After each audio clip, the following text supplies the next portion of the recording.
La région fut en paix pendant 40 ans. Puis Othniel, fils de Kenaz, mourut. Alors, pendant tout le temps qu'Othniel a régné comme juge, la région a été en paix. Tout le temps qu'il était là. Parce que ça s'est gâché après que Othniel est mort. Elle a été en paix pendant 40 ans. Finalement, il arrive ce qui arrive à toute personne, elle meurt. Othniel est mort. Le verset 12 qui suit nous dit que les Israélites recommencèrent à faire ce que l'Éternel considère comme mal. Après la mort d'Othniel, ils ont recommencé à faire ce qui est mal.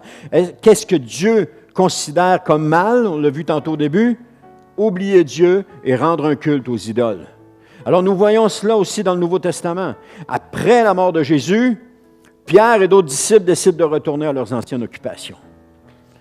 Je retourne à la pêche. Je vais ressortir mon bateau. Ça fait 3 ans qu'il est là. J'espère qu'il n'est pas pourri. Je vais reprendre mes filets. Je retourne à la pêche. On voit ça dans le Nouveau Testament. Et nous vivons maintenant dans l'ère d'un jugement éternel. Jésus est maintenant toujours présent. Jésus est notre juge éternel et il est maintenant toujours présent. Jésus est allé au-devant de ses disciples, il les a rencontrés sur le rivage. Il ne les a pas laissés retourner à leurs anciennes passions, parce qu'il savait que s'ils retournaient à leurs anciennes passions, ils allaient s'éloigner de Dieu. Jésus est notre juge éternel et Paul l'appelle le juste juge dans 2 Timothée 4,8.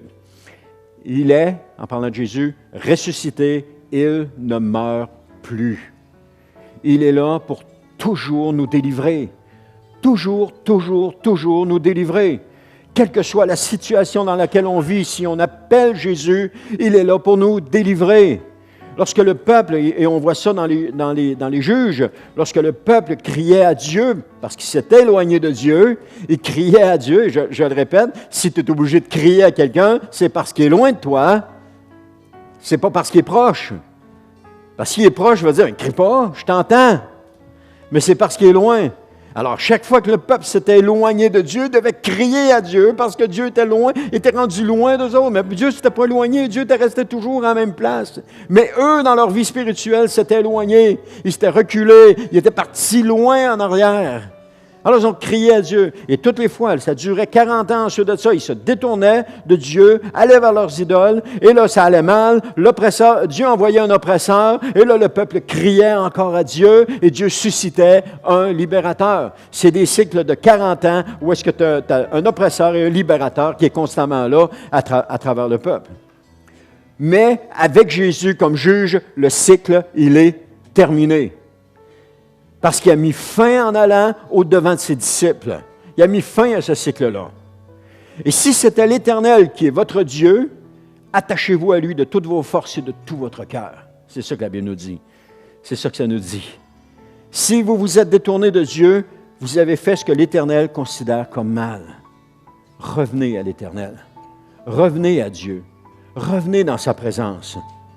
Il est maintenant temps de revenir à l'Éternel. Il est maintenant temps, nous vivons un temps de grâce. La main tendue de Dieu est toujours là pour nous appeler à revenir à lui. Il est temps de crier à lui pour votre délivrance. Ouais, mais pourquoi je crierai à Dieu? Parce qu'il est loin de toi, mon ami.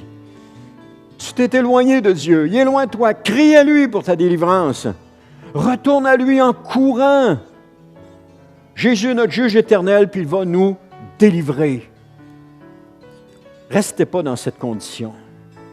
Restez pas. Revenez à moi, dit le Seigneur. Vous passerez pas au travers sans Jésus.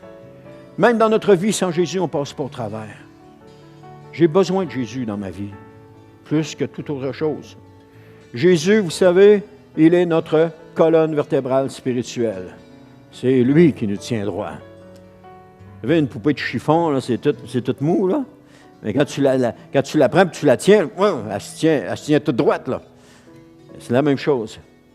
Jésus nous tient droit. Mais s'il nous relâche, on s'écrase à terre. On a besoin de Jésus dans notre vie. On a besoin de lui. Il est le seul qui nous comprend. Il est le seul qui nous entend. Il est le seul qui peut nous aider. Il est le seul qui nous dit la vérité sur notre compte. Il est le seul qui peut nous encourager, nous fortifier. Il est le seul. Il est notre force. Ne l'abandonnez pas. Ne le délaissez jamais. Parce que si on délaisse Jésus, on a tout perdu. On a perdu notre éternité. Bien qu'il y en a qui pensent le contraire, on a perdu notre éternité.